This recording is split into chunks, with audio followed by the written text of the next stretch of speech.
Hi, I'm Federico with Cuttle, and in this video, I'm going to show you how to use Cuttle to make a personalized ornament and then cut it with xTool Studio. Let's start by customizing the project in Cuttle. Here at the top of the template page, I can click on Customize this template, and that takes me to the place where I can personalize my ornament. So I'm going to type the name that I want. And when I'm ready, I can click on the blue Download SVG button to get the file that I need. This project has three different operations that we're going to assign on the laser software. The first one is an engraving operation for the year and the paw. The second one is a scoring operation for the lines in between the letters. And the last one is the cutting operation to separate our pieces from the material.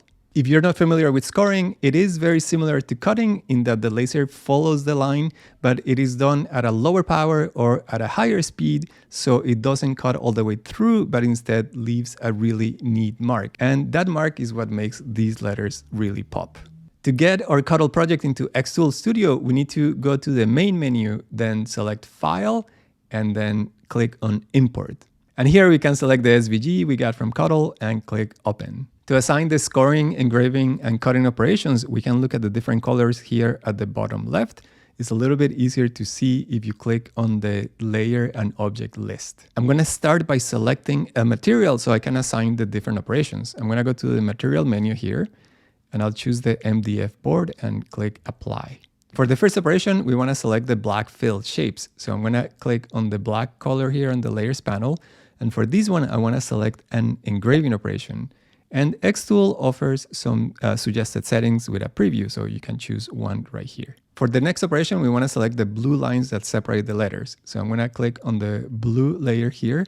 And for this one, I want to select a scoring operation. So I'm going to click on Score, and then I'm going to select the suggested settings here. So I'm going to click on one of these. And for the final cutting operation, I'm going to select the red layer, and I want to select Cut. And then I'm going to use the suggested setting here. This project has two shapes, the front layer and the backer layer, that we want to cut out of different materials. So to separate those operations, we need to drag one of the shapes out of the work area. The two shapes come into xTool Studio as a single group. So if we click on them and try to move them, they're going to move together. So in order to move them separately, we need to click on Ungroup on this menu, or you can right-click on the shapes and then select the Ungroup option. Now we can click on individual layers and move them separately. So what we want to do is move one of them out of the work area while we cut the other one. So I'm going to move this one out. And now I can click on Preview.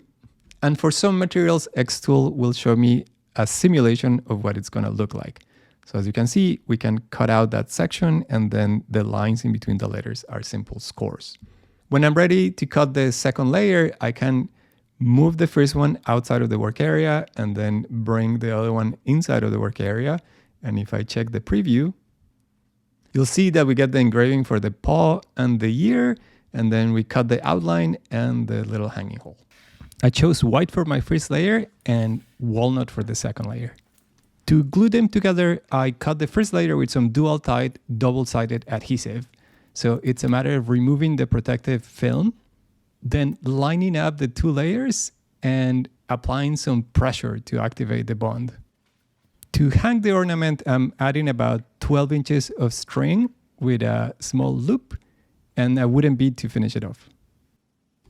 It's that easy to make a personalized ornament with Cuttle.